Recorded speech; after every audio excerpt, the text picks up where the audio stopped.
Hi, everybody, and welcome to the Maria Goncalves podcast. I'm your host, Maria Goncalves, and today we have a special guest, Felicia Grant. Welcome, Felicia. Thank you. Nice to be here. I'm super excited to have you here.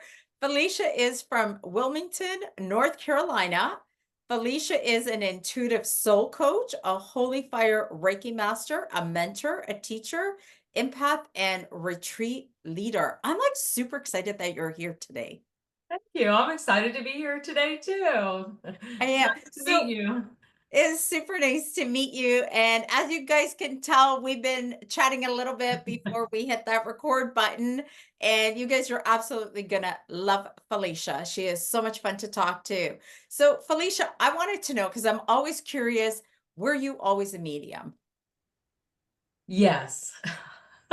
I believe, they say mediums are taught, which I believe you can be taught, but I believe that we're born with this sixth sense, or we're born with this awareness that there is another world that's around us. So I believe I was born a medium, but it took me until age 50 something to realize that I really was a medium. So That's okay. So, did you have uh mediumship experiences when you were a child? Like, did you see spirit as a kid?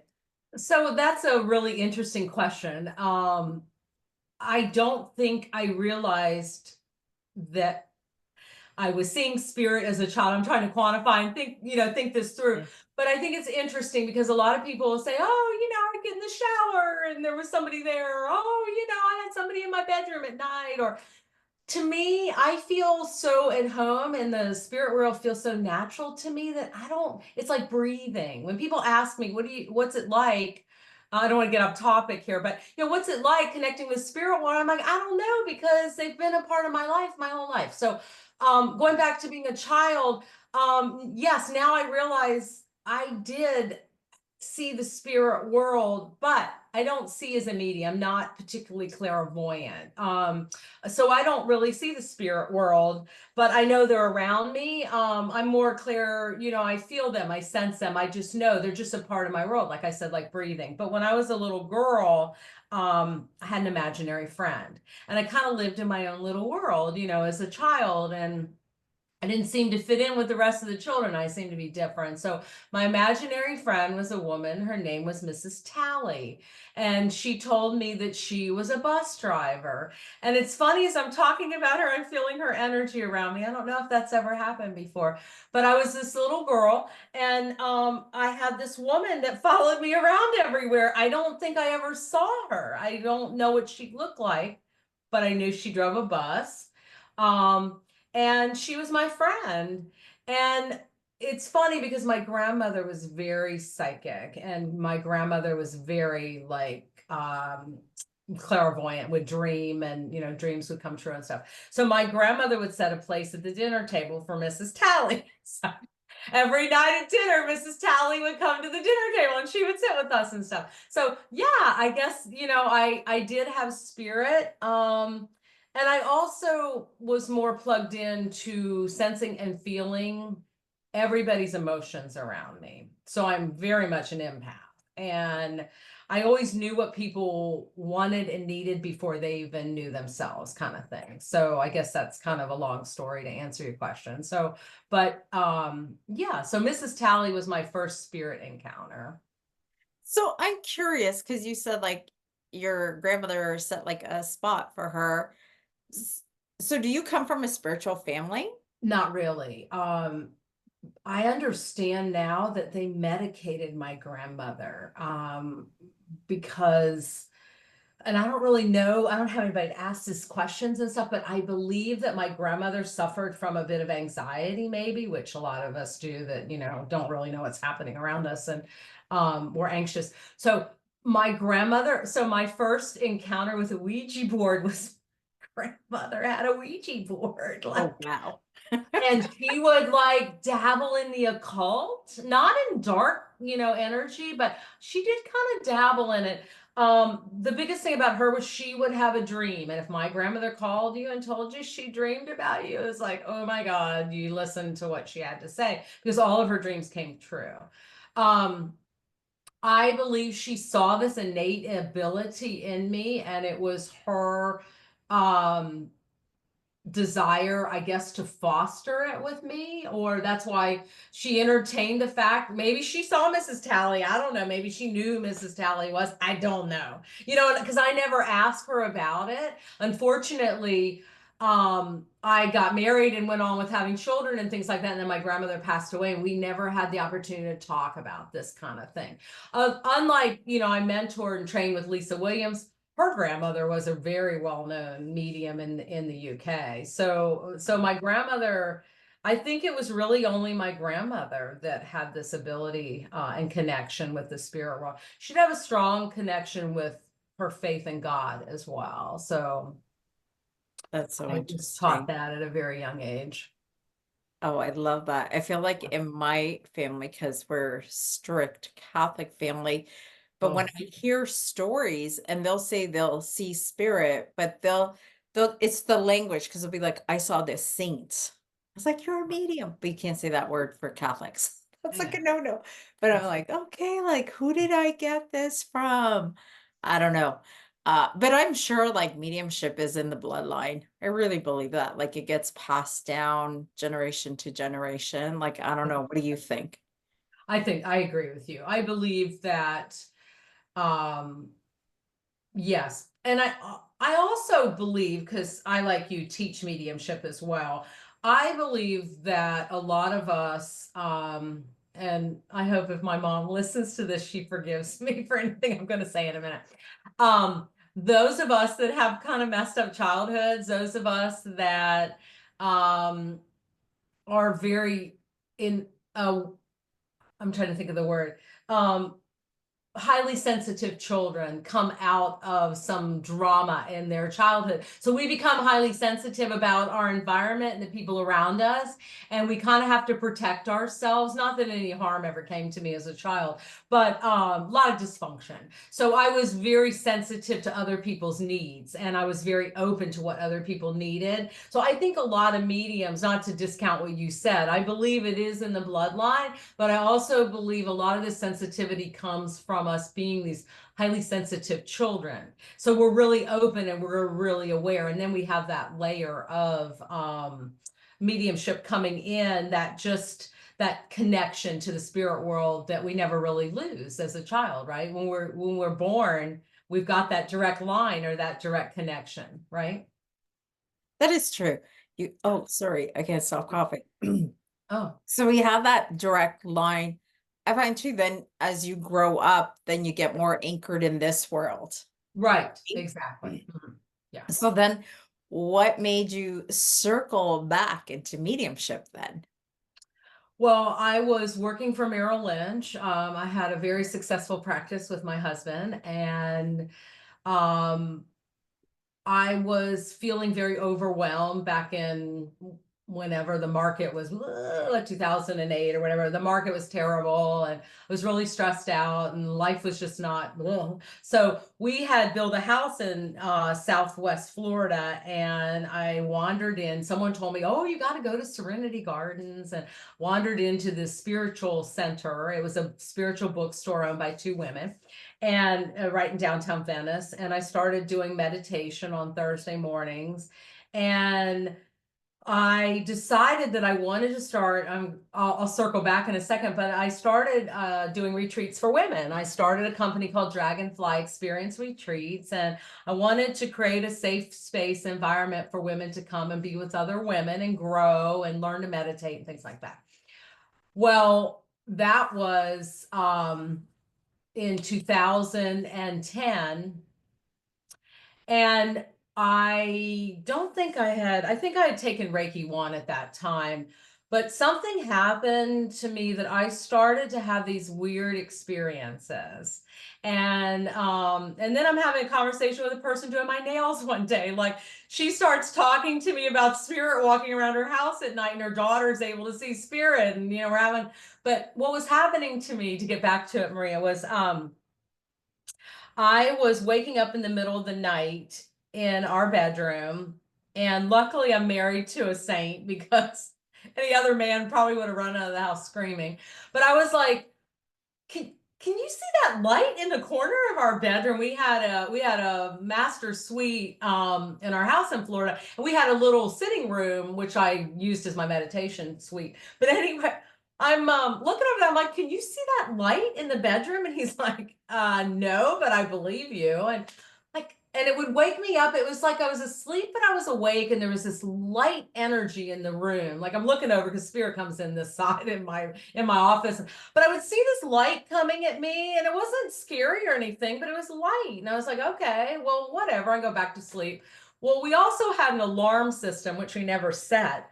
And the middle of the night, the alarm would be like this light would be pulsing at me in the middle of the night. I'm like, what the? So I'm covering these lights up with Band-Aids and plaques, and the light is still coming at me at night. So I'm thinking, oh my God, this is menopause. I'm going crazy. I'm seeing light at night. What is happening to me? Well, then it started with I'd be going to sleep at night, and I could hear voices in my head, like almost like somebody was talking to me at night. And not in a scary way, but like somebody say, you want to go get an ice cream cone, or just I don't know. So this is a really long story, and you can stop me at any point. But all of these things started happening to me. And then I'm doing retreats now. I've left Merrill Lynch. My husband has pushed me out the door, and I've started doing retreats for women. And short story was, I had a client that was coming to West Palm. I'm on the other side of Florida, and she's bringing a friend. She wanted me to come over and do past life regression for them. So I'm in the bathroom, I'm getting ready to drive to West Palm Beach, and I guess I'm blow drying my hair. And that's when I would get messages in the shower, blow drying my hair. I'm drying my hair, and all of a sudden I feel like there's a woman in the room with me, and she says to me, I'm her mom. And she shows me a Care Bear or something, a bear with a rainbow heart or something. And so anyway, I drive all the way to West Palm. We meet these two people for dinner. I thought it was the girl who had invited me to the dinner to do past life regression for them. She was obsessed with past life regression. And I had learned to do that with Denise Lynn. And so I thought it was her mom. So I kind of said, I had a weird experience earlier today. And they said, oh, okay, what? And I said, well, I was getting ready to come to this, dinner with y'all. And this woman appears. It was a mom, and she said that she wanted to let her daughter know that everything was going to be okay. She actually rode in the car with me all the way from Sarasota to West Palm Beach, and they're both looking at me like, what the heck, and so I just kind of said, okay, well, never mind, maybe I'm getting this wrong, and I don't want to say her name, and I keep wanting to say her name. And she says to me, well, my mom's still alive. And the other girl with her, she doesn't say anything to me. So I'm like, okay, well, never mind. I'm probably wrong about this. Let's just, have dinner and enjoy ourselves. My mom was at the dinner that night, and we just went back to talking about retreats. And well, about 15 minutes later, I see this girl with her kind of look at her friend, and she's saying something to her. And she finally looks at me and she said, my mom is in the spirit world. My mom died of cancer, and I had this really traumatic experience with my mom before she died. And the last thing she gave me was a bear, and the bear has a heart, and it sits on my dresser. I'm getting chills telling this story right now, because this girl had metastatic cancer, and she was in the advanced stages of cancer, and she was getting ready to adopt a surrogate baby. So there's this whole story about why the mom came through to tell her. Now I understand it completely. The mom was telling her everything was going to be okay. She was going to be a great mom, and not to worry that she wasn't going to die of this cancer that had really progressed. So anyway, that was one of my first experiences with spirit giving me a message from the other side, and then it just continued on from there. So it would happen, as you're a medium, right? Over and over again. We're out to dinner with our friends. They've got friends in from England. We've been out, having a wonderful dinner, and obviously, having a few drinks. And I'm sitting with this woman, and I'm like, oh my God, her mom's here. I don't know what to do with that. And so I would get these random messages from spirit, and I really didn't know what was happening, and I didn't really know what to do with it at that point. So that's kind of like, Yeah, I You know know. what? Like, I'll take a breath. I love that story because I wanted to focus on the message, right? How spirit Yeah, brings in the message and it's so healing. Like, it's true. don't you find that? Like, it just like out of nowhere, you feel inspired, like, I have to share this message with you. Have you had moments where you've received messages from other mediums where you're like, oh, I so needed to hear that? Absolutely. Some of the best readings I've had, I'll tell you another, it's funny. Yes, some of the best readings I have had from other mediums have been when they have brought through like my grandmother, and they've said things to me that were just so like, oh my God. We had an exercise. You and I were talking earlier about me going to a mediumship camp, retreat, boot camp for mediums in Muskoka. And I had an experience, not last year, but the year before, where I was sitting across from another medium, and we were not allowed to talk. We were only allowed to use our eyes and our body to express a message from a loved one in spirit. And I knew without a shadow of a doubt that this woman across from me was channeling my grandmother. It was the most intimate experience I've ever had with another woman. And she was putting her hand on my knee. She was touching my face. She was looking at me. Oh, wow. I knew it was my grandmother, and literally all of us were crying in this room because it was so powerful that she had channeled the energy and the spirit and the love of my grandmother for me through her, and she never said a word. Never said a word. She didn't have to give me one piece of evidence in that reading that it was my grandmother, because I knew immediately. And Yeah. you know, it's interesting. The second time that happened to me about my neighbor's friends were in from England, and they were all English, and we were out having dinner, and this woman's mother had come through because she had taken care of her mom. Showed me her going to the pharmacy to get her drugs for her, because her mom had terminal cancer. And I didn't know what to do at that time, you know, because you never want to harm anybody with your medium. Exactly. Like, you Yeah. know, and I had asked my neighbor, is it okay if I share this message? They'd gone back to England, and I ended up emailing this woman, and we had a really nice encounter. And she said, oh my God, thank you so much for sharing that with me. It really meant a lot. So, but yes, I have gotten messages. I've yet to hear from my dad. I would love to hear from my dad sometime, but he just crossed over in January. So, I would love to hear from him. But yeah, it's amazing when you as a medium get that message from another medium. It's so healing, It I is. find. I know Yes. when my dad was a few months before he was getting ready to cross over, when I would go to mediumship demonstrations, because mediumship demonstrations, when you receive a reading, it's for the person with the greatest need, and the medium Yes. gets out of the way and spirits coming through. So for those of you listening and you're like, why does she keep getting all the readings? That's why the mediums don't control anything. We're just a spokesperson for the spirit world. They decide who comes through. We're just I a kept tube. get Yeah, I kept getting my grandmother and then my grandfather getting me ready, even though in Um, my head I knew. It was almost like they're preparing my heart. It's like, you need to get ready. He's gonna cross over. So when you shared that beautiful message for that young person going through cancer, how powerful are messages from the spirit world to give us that extra courage as we go through what we go through, or exactly. acceptance, or Mm. however the message is supposed to come through for us to help us for our highest good. So I love that you brought that you brought up that you brought that up. Look, I can't speak English today. I love that you brought that up because it's beautiful.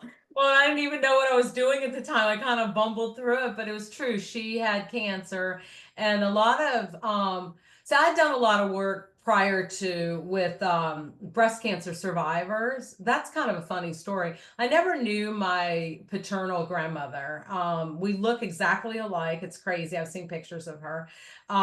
She died very young of breast cancer, and I never knew that until that's a whole nother podcast. But I never knew that much about her, and I had this innate like need to work with breast cancer people. So a lot of them will freeze their eggs when they get a cancer diagnosis in case they want to have a child. And this girl in this case had picked a surrogate mom and was getting ready to pick up her baby, as it sounds, but the baby was just about ready, to be born. But she was really scared. She didn't know what her future was going to be like. And her mom was saying, like, I'm here with you. I'm okay. You're okay. You're going to be fine. And this is amazing.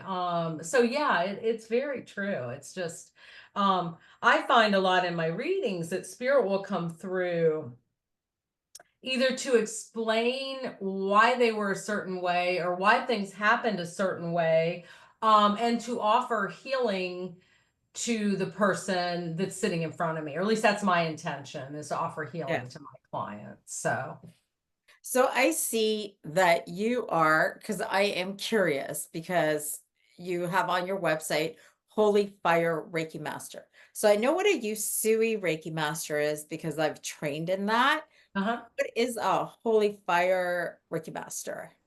So Asui Reiki was developed by Dr. is it Micaiah Asui, or he was the one that developed, and then he brought it to Hawaii, and Takata and Hirschimo. They all developed this Asui Reiki.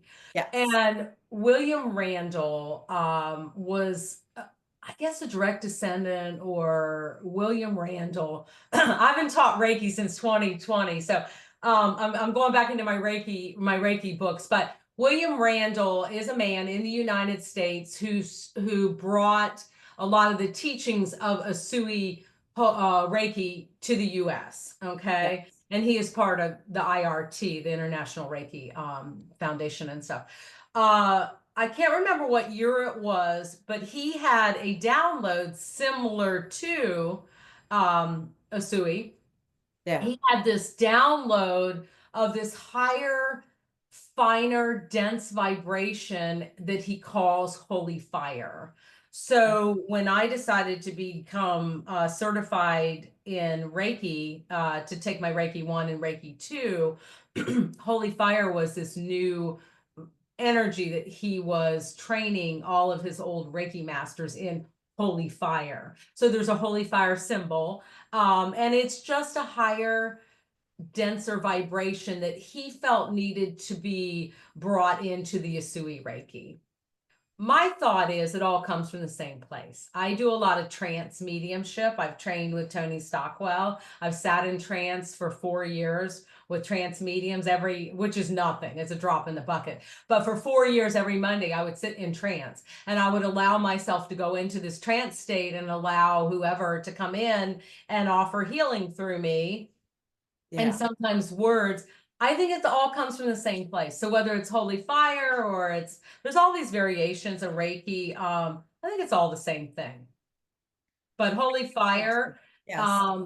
some people have said to me that have received holy fire, it's very, very powerful. It seems to be a little bit more powerful than the traditional Asui Reiki. I don't know. That's all. When I came into the scene, it was holy fire, so I don't really know the difference. That's okay. I think too with Reiki, because I used to teach it, I don't do that now. Yeah, It's the intention. It's the intention of the healer. I agree. Because I've met people level 1 Reiki that are stronger than Reiki masters doing it for 20 years. I agree. Because it's the intention. Uh-huh. How did you get into healing? Like, why go down the healing route? I was born a healer. It goes Yeah. back to that sensitive child. I've been healing people my whole life. But I didn't realize that I was meant to be a healer. And it's on my website. I don't heal anybody. I give people the tools to heal themselves. Yeah.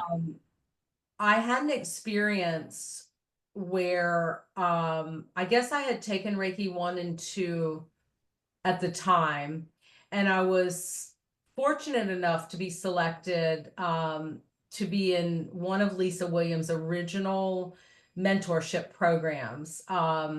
back in 2015, Lisa was brainstorming with Tony Stockwell, and he said, "You should mentor people." And she said, "Oh, okay." So she decided to take 20 people into a mentorship program. And I was lucky enough to be selected to be in that program. I had a friend like prod me. I'd had an Akashic reading with a girl from Scotland, and she messaged me. She said, "Lisa Williams is starting a mentorship program. You should do it." And I looked at the price and I was like, "Oh my God, what?" This is 2015, and it was expensive. But anyway, long story short, sorry, I go down rabbit holes. I'm like Carolyn Mays. I go down these long rabbit holes. So anyway, back in 2015, I'm mentoring with Lisa Williams, and I was lucky enough, part of that program, because we were all around the country and probably some people in Canada, we got to go to Lilydale for several weekends to be just with her in this small group of people. So I'm in Lilydale, and I'm in Lisa Williams' house. It was a house that Susan B. Anthony had owned or lived in or something. There was some lineage to this little house. So I'm in Lilydale, and another medium comes in that morning, and she suffered from terrible migraines, and she sits down next to me. She won't mind if I say Carol Cottrell, amazing medium in Charleston. And she sits down, Carol sits down next to me, and I said, "Are you okay?" And she said, "No, I've got a terrible migraine, and my head is just throbbing." And I said, "Well, do you mind if I put my hands on you?" And she said, "No, do it." So I put my hands on Carol, and I'm giving her all kinds of Reiki, and I'm got my hands on her, and I'm just, Lisa's talking and doing her thing, and I'm doing all this Reiki energy healing on Carol. And we leave, and the next morning, because I guess the day goes on, whatever happens. And the next morning she says to me, "I don't know what you did to me yesterday, but oh my God." I said, "Tell me more." Well, not only did it take care of her headache, but she ended up having an experience. I'm sure she'd be okay if I share this. She ended up having an experience that night where some healing occurred. And I won't get into the particulars of it, but she had some past trauma. And literally that night, she absolutely had this healing experience where that trauma was released from her body. Yeah. And I said, and she said, "You need to be healing people." And I said, "Okay, will you write me a review for my website?" And I think it's on there. She wrote me a review about the healing experience that she had with me. And I went on to get my Reiki master. Not that I needed it, but I went on to get my Reiki master, and I do a lot of healing work at my retreats. So I do individual sessions with people during the retreats where I put my hands on them and I do a lot of healing. But I had another experience with a client one time, and after it was over, she said, "You have no idea the stuff you were pulling out of my heart during that session." So I just allow myself to surrender. Yeah. I don't focus. My husband's a shaman. He focuses on the stuff.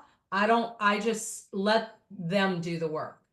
And I'm just the tube or the vehicle. And I just allow that healing to come through my hands. And I allow that healing energy to heal the people that are on the table in front of me. And I love it. I just, like, I'm closing my eyes as I'm talking to you. Like, I just surrender and allow that to happen.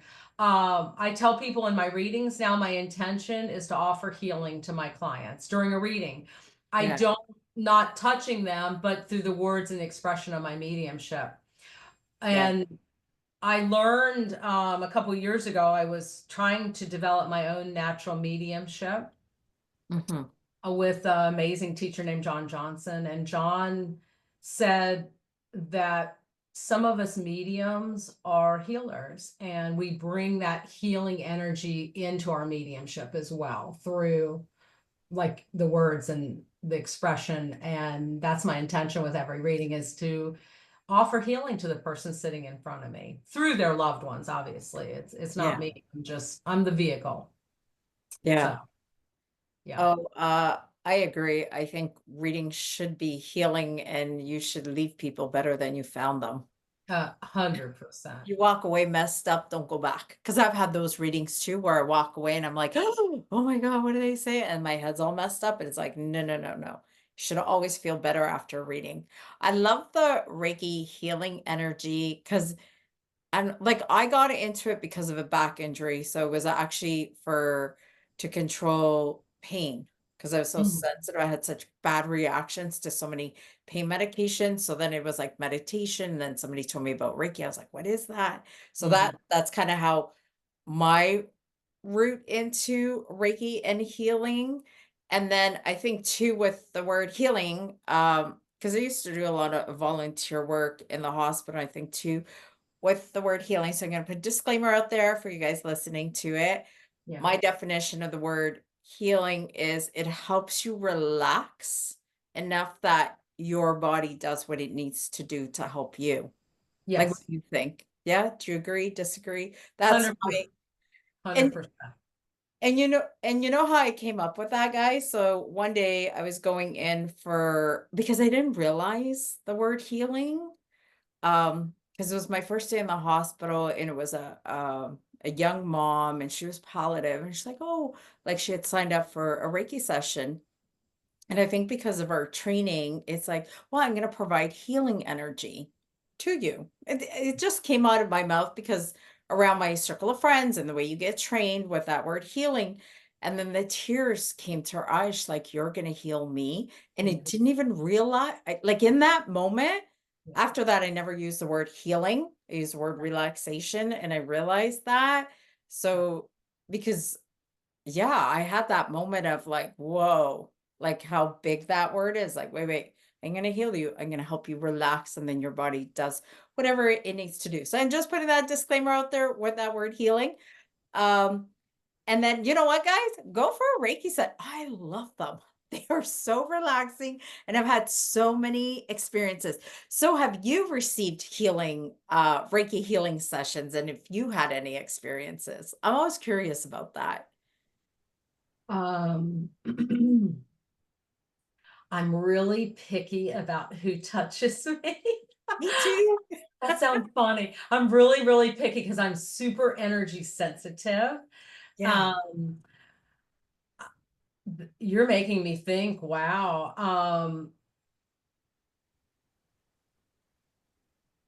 The most impactful session that I had was years ago. I was leading a retreat in Sedona, and two of my women had said, "Oh, you got to have a session with this woman at the spa," and blah blah blah. And I was like, "Oh, I don't know."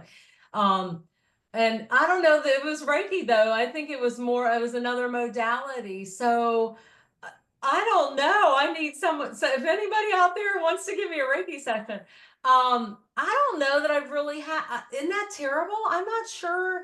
I've had a lot of energy work, cranial sacral work. I'm talking about other modalities. So I don't know that I've ever had. Um, Actually, okay, I did have. Okay, I got one.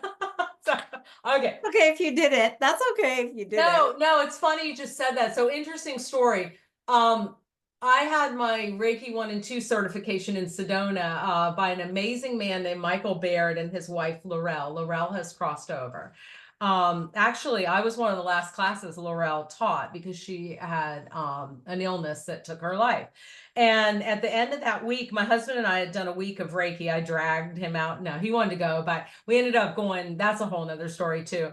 Yeah. But I met Michael through doing that retreat I was talking about, my first retreat in Sedona. Michael had reached out to me. But anyway, at the end of the week, I wanted to do something really special to bookend that week we'd had a week of Reiki, and Michael did a Reiki drumming session on my husband and I before we left Sedona. And he did this hour of Reiki drumming on us. And after we left, we had gone to visit this one really sacred spot. And we got in the car to drive back to Phoenix. And I looked at my husband. I said, I'm not feeling very well. And he said, I'm not feeling very well either. And by the time we got to Sedona, we both were so sick. We both were shivering. We had this fever.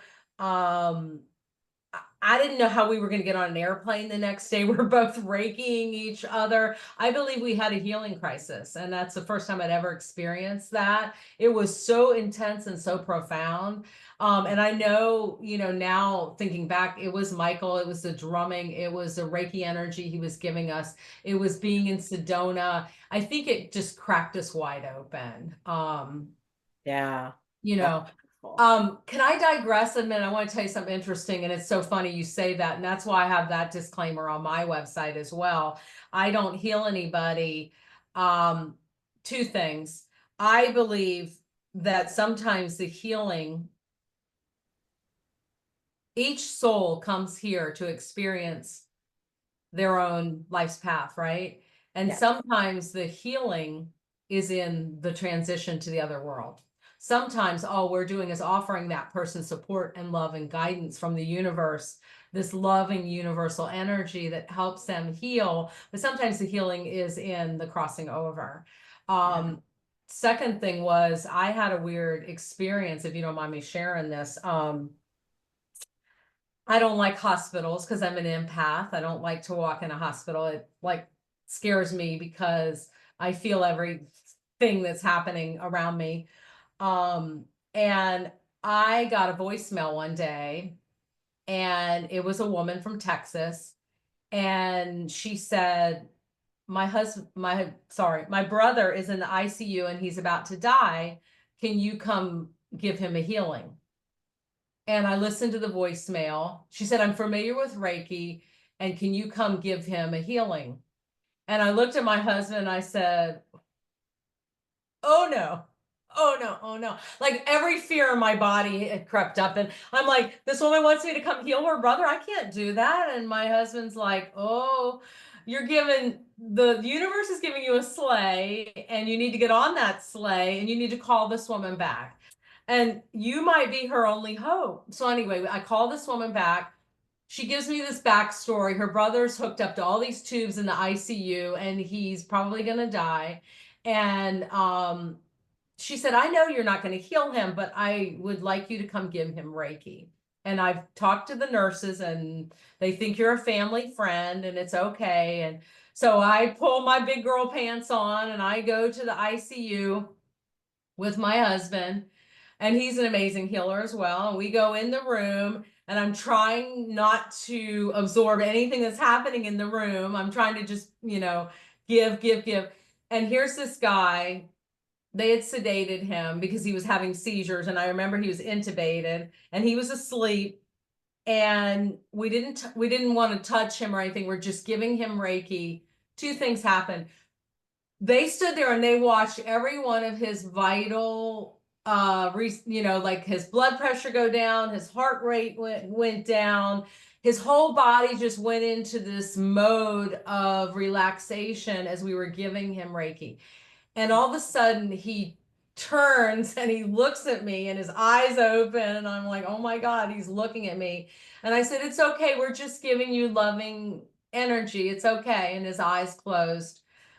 And we did our thing and we left. And I don't take any credit for this at all, but 3 months later, that man walked out of the hospital.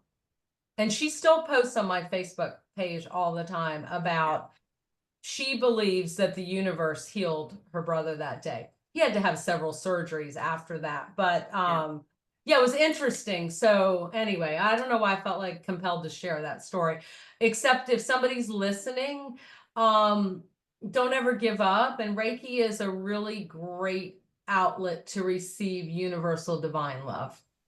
Yeah. And then I like how you added for whatever their soul needs. Maybe it's to Yeah, cross over, maybe it's yeah, that oomph of energy to fight some more, yes, stay here. Because I also believe we have exit plans, right? And every yeah, time you see an exit, it's like, are they going to take it or are they going to stay?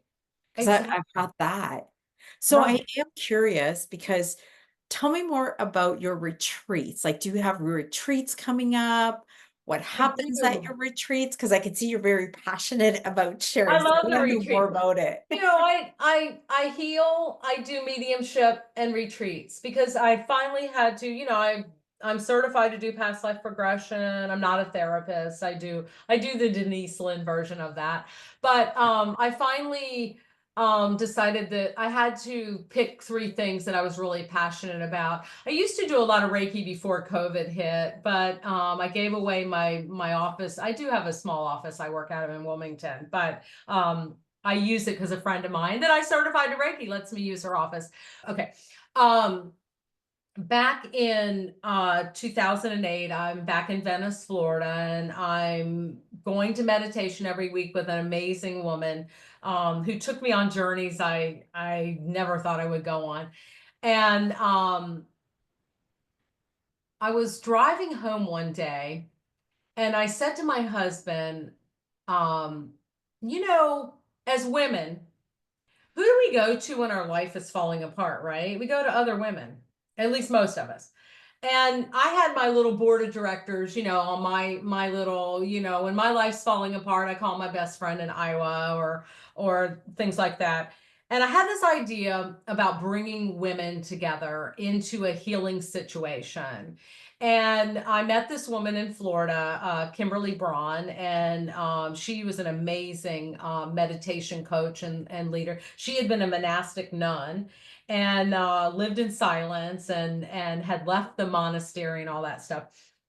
And I said to her, "What do you think about doing women's retreats?" And she said, "Ooh, I think that sounds wonderful." So we started doing retreats for women in South Florida. We used a place in right out in the middle of nowhere in Florida, and we started bringing women in to do retreats.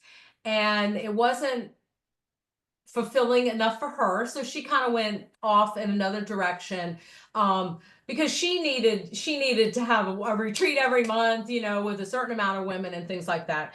And for me, I wanted it to form more organically, so I went back to Dragonfly Experience. We had another name for our retreats, and I started holding retreats in Georgia. Couldn't really find the place that I wanted to use in Florida, so I started holding retreats in Dahlonega, Georgia. And initially, my retreats were really just to bring women together for meditation, for yoga, to be with other like-minded women. But then I started bringing more soul coaching into my retreats. Each of my retreats has a fire ceremony. We have a grief release ceremony. I do a lot of sound healing at my retreats with crystal bowls. I have a sound healer that used to join my retreats. Last year, I had an amazing sound healer come up from Atlanta who did an evening of sound healing. So my retreats are about bringing women together, taking them out of their everyday life, bringing them into a safe space to heal, to share with other women, to learn tools to combat stress in their life, to hopefully recognize and release blockages in their life.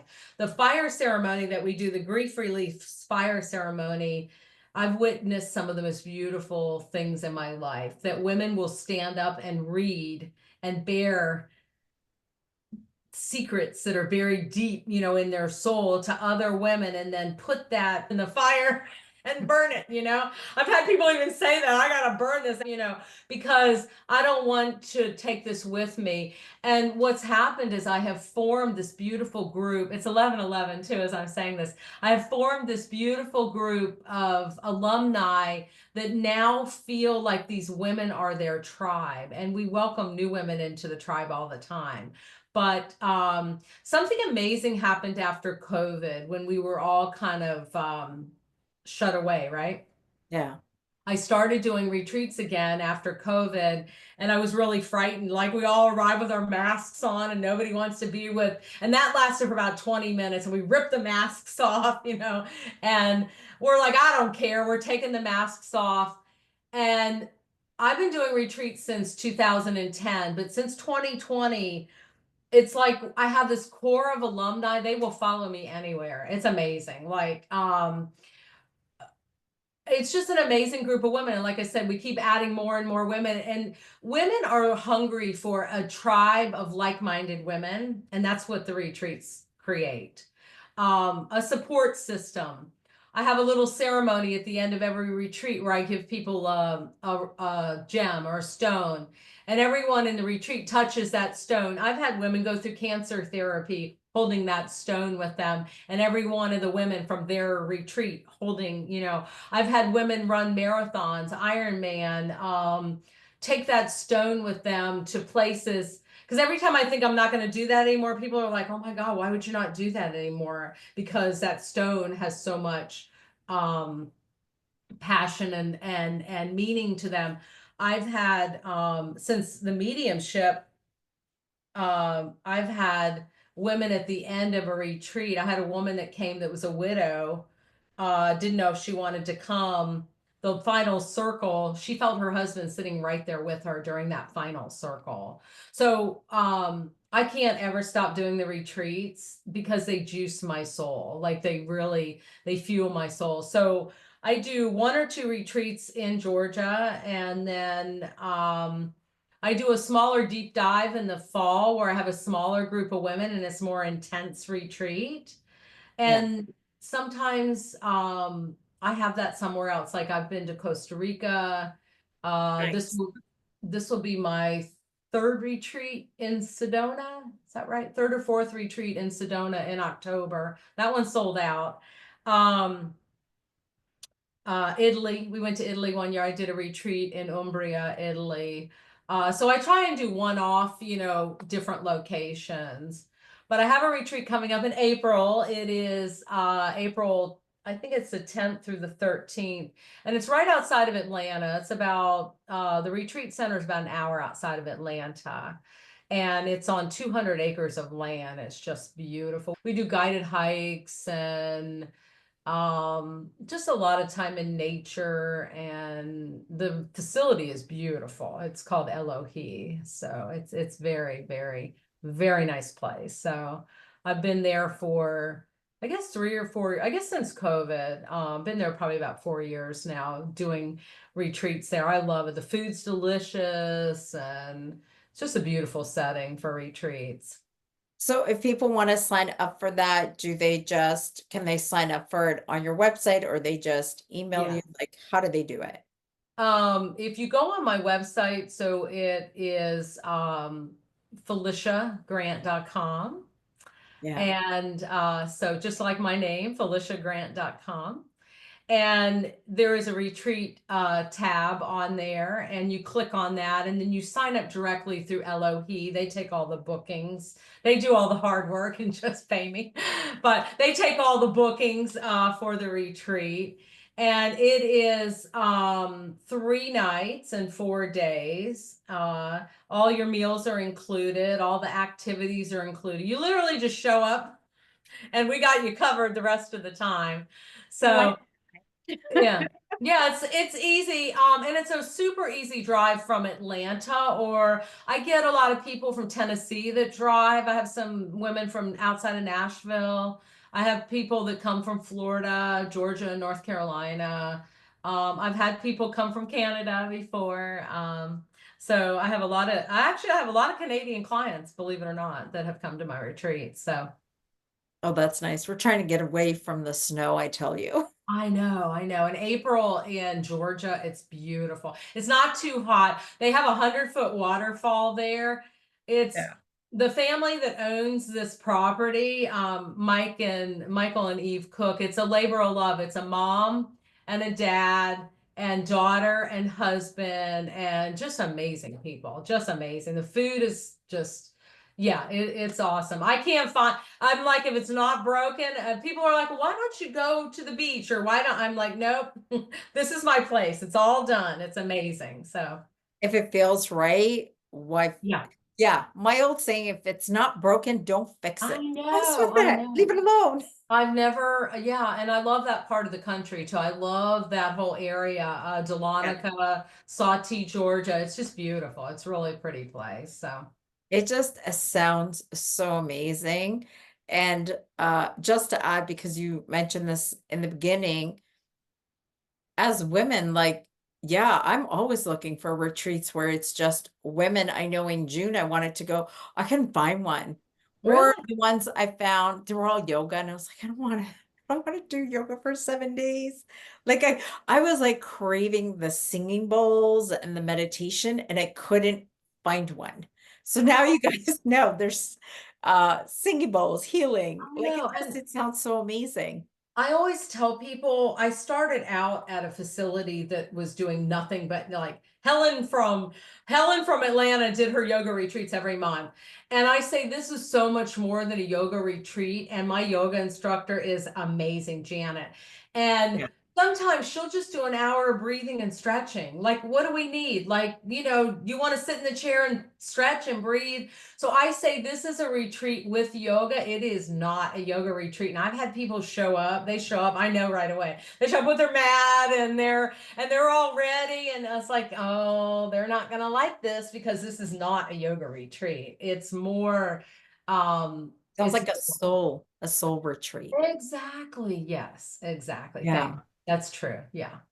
Because So that's what our souls need. And I find as women, like because life's so chaotic. And like for myself as a caregiver, it's like, yeah. oh my goodness, 7 days away of peace and quiet and just hanging out with women and Uh-huh. building that bond and being able. And I love that you said like this safe space where they can write their secrets, whatever's going on with them, that you've built that really safe community of women, because that's hard to find and that's precious.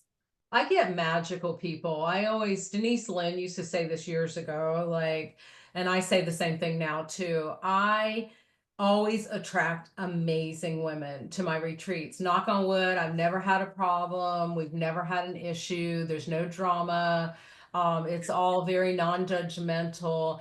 And because I think, my intention is I'm holding a container or a space for Yeah. women to come and do the work. I don't do the work for you. So don't come if you think I'm gonna, I don't do the work, but I'll hold your hand the whole way. And I'm there as a support person, and I make this healing container of energy. And then the women just arrive. And it's funny, they all have a commonality. Like I had one retreat, they were all breast cancer survivors. I had another retreat that all lost moms. I had another retreat, they had all lost children. I mean, it's like the universe has a hand in who comes to these retreats, and it's amazing, this beautiful thread of energy that's woven in, to the retreat. So Yeah, magic and healing it is, it's true. on a Yeah, it's soul level amazing.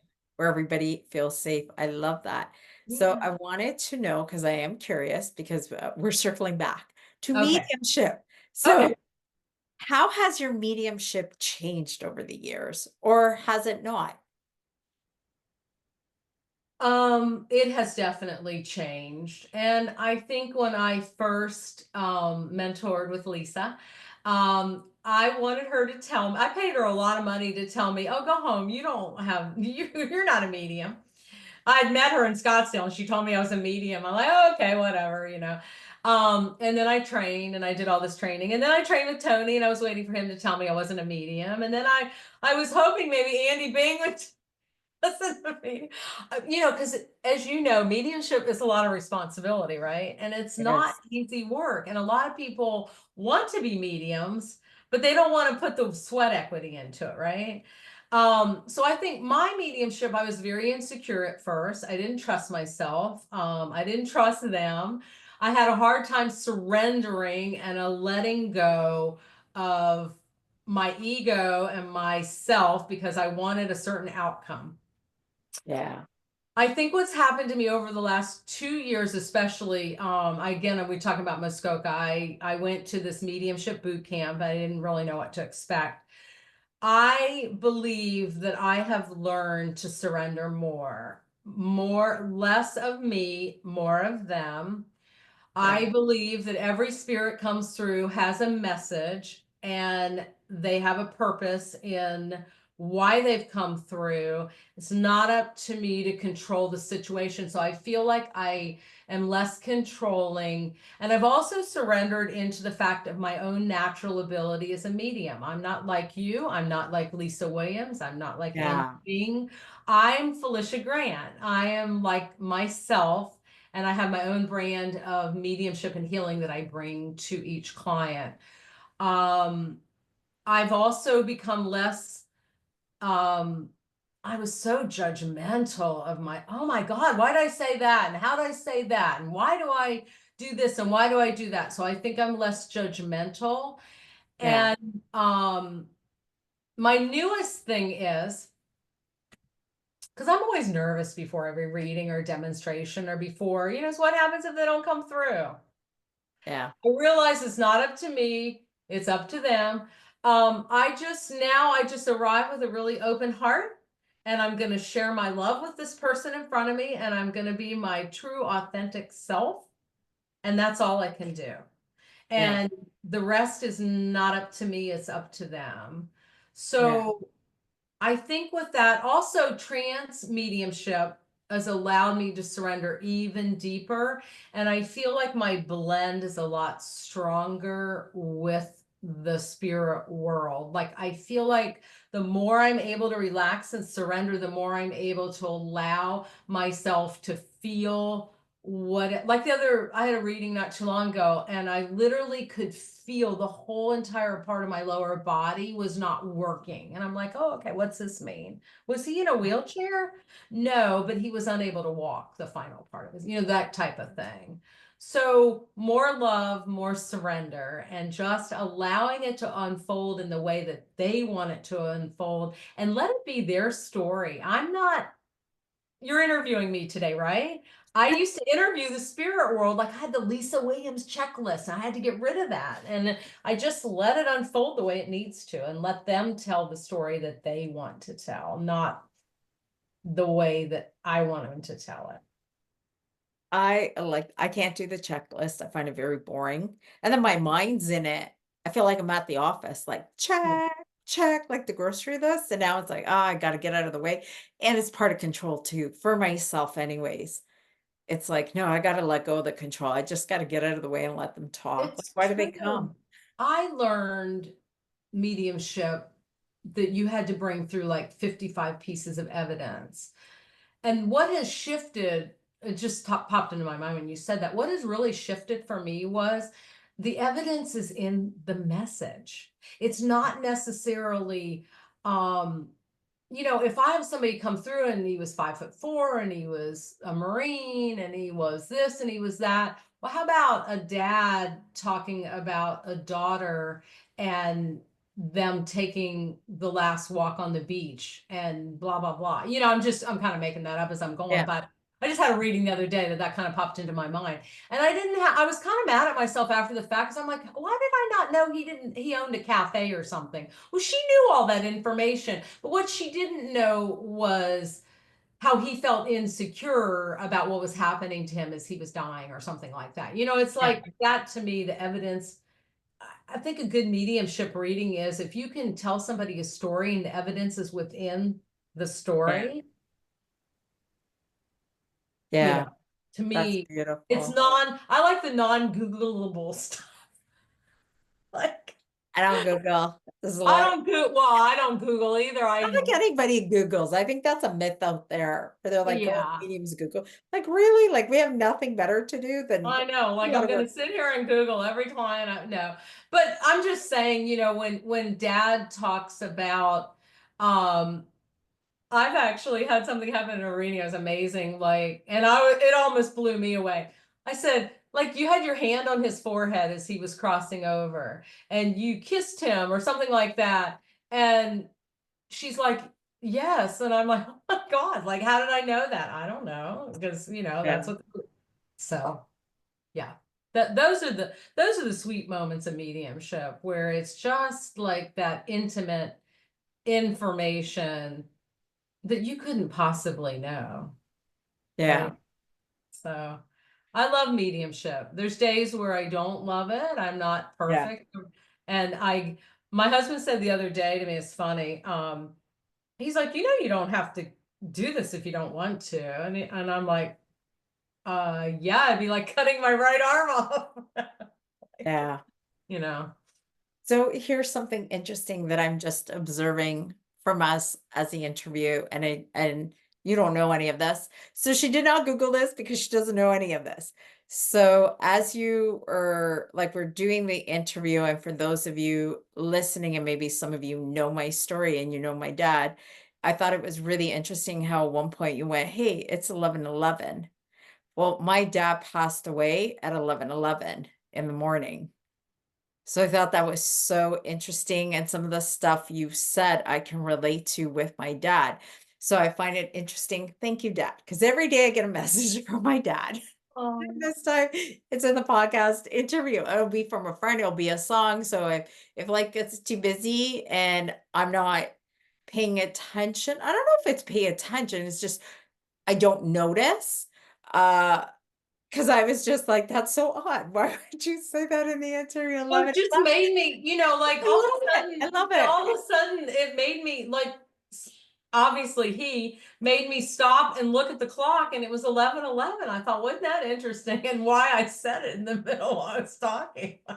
So I thought I'm going to let you know. And for those of you Oh, listening or watching this interview, that's how spirit works. All of a sudden we sure. say things and we don't know why we say it, just like Very she subtle. said, and we feel drawn and compelled to say it. So as you were saying that, I had like that warm, fuzzy moment in my Aw. heart. And it was like, oh, and that's what mediumship readings should be. They should touch your heart, just like she said. That's No, when you know you got, it's not about the evidence, it's did it yes. make you feel like you got my person? And like as we're doing this interview, I know my dad's hanging out with you because of the Aw, stuff you're saying.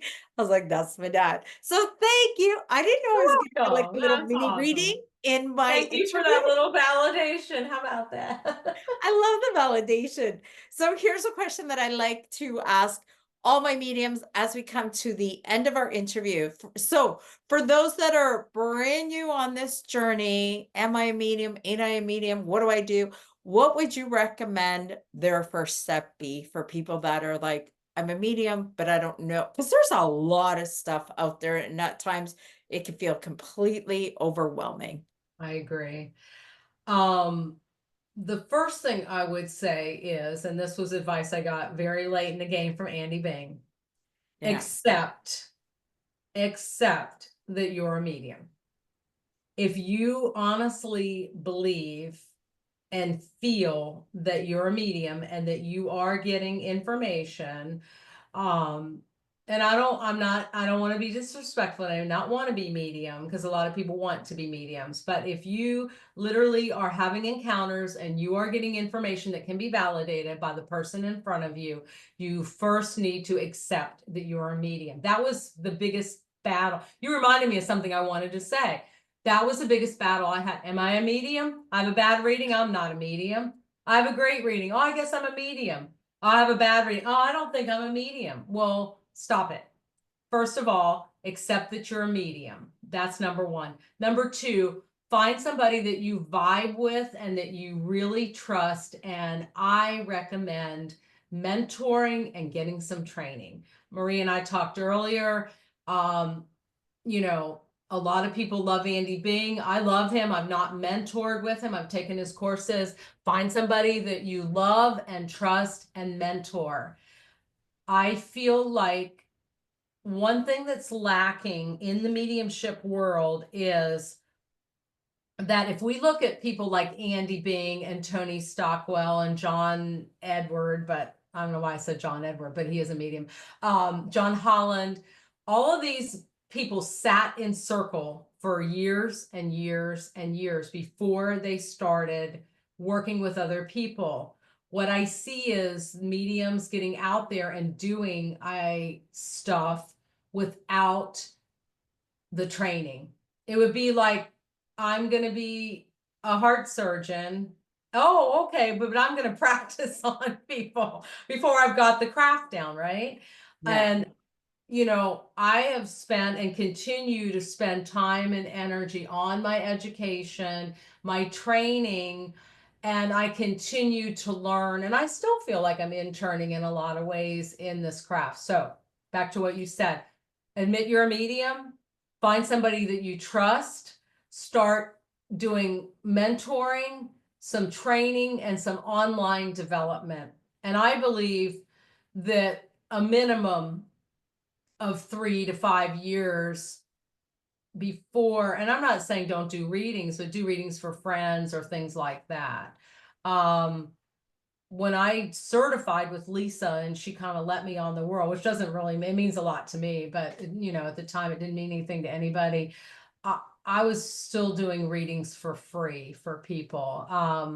I did a year of readings for people free who'd lost children, just to be of service, but also, I don't say practice, but to get better and better at it. So practice makes perfect as well. Find a development circle. You're very lucky. You're right near a amazing spiritualist church. If you have a Yeah, spiritualist church to you, join that. Start getting up and being of service, doing readings, practicing, putting yourself out there, because I do love that. And I love what you said because as you guys are listening to this, maybe you can relate, but I remember in the beginning of my mediumship development, I'd be so heartbroken if I gave a bad reading. yeah, And honestly, we're judging ourselves because, like, what's good, what's bad? You're training, you're in the beginning of your journey. yeah, Nobody's yeah, judging you.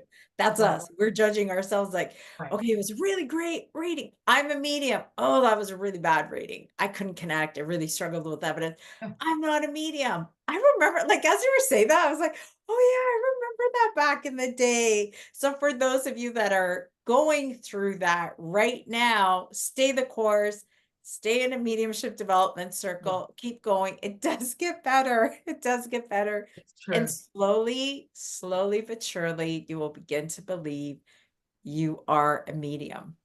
Yeah. Right. And don't blame yourself. I had a mom years back cry an entire hour because I couldn't bring through her son. He had been killed violently, I think, if I remember that right. And I felt so bad after, like, why couldn't I give her what she needed, right?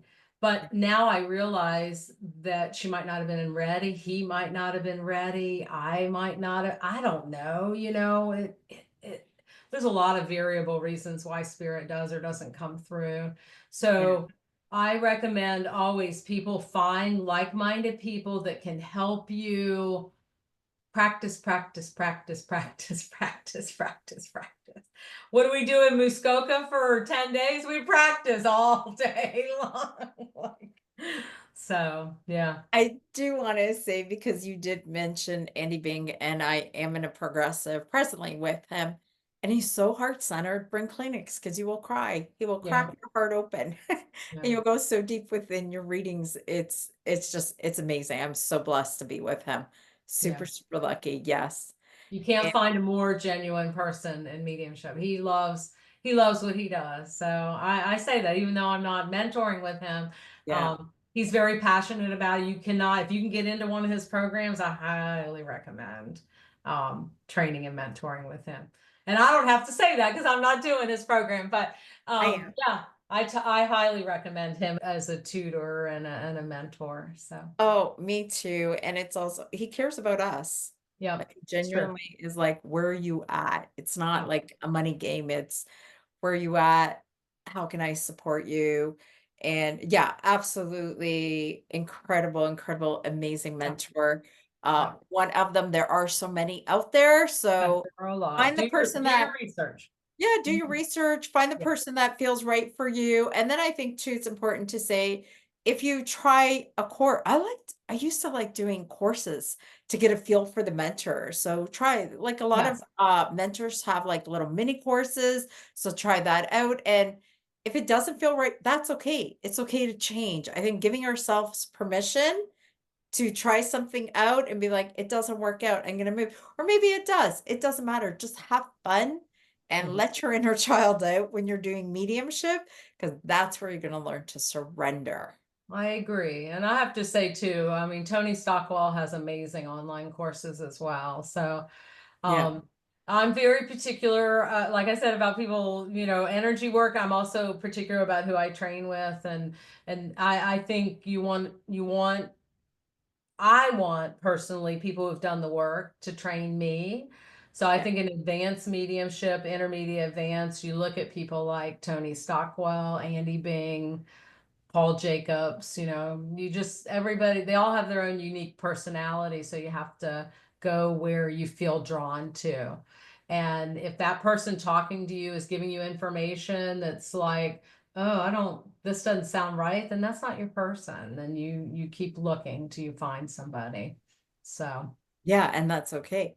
I have loved our conversation. We're coming me to the end of our too. time. Thanks. So, for your website, I'm going to have her website because it is feliciagrant.com. She's Yes. also on Instagram. I think I've been giving your name a Portuguese accent. That's okay. I say Felicia, but you just say it Canadian. The Canadians say Felicia. That's okay. Oh, The do we? the Okay. English call me something else. I don't even know It's all anymore. done with love, people. It's all done with love. Yeah. So yes, I And do have an Instagram account. I think it's Felicia Grant Medium. I don't. yes, it is, because Yeah. I Thank you. got it here. Okay. There's Facebook. It's certified medium on Right. Facebook. And then she's also on YouTube, Felicia Grant 5912. So you can find her on YouTube too. Yeah. At the end of the podcast, you guys will see the links below. So on Apple and Spotify, just look down in the show notes and you will see it. And on YouTube, you'll see the show notes. So thank you so much for spending this time with us. I'm so excited for 2025, for what it has in store for you and for everybody else. And if you guys are interested in signing up for one of her women's retreats, just go on over to her website, email her, contact her if you need more information. So thank you so much. Thank you, Maria. You're delightful. I really enjoyed this. Thanks. Oh, I love this too. Okay, goodbye, everybody.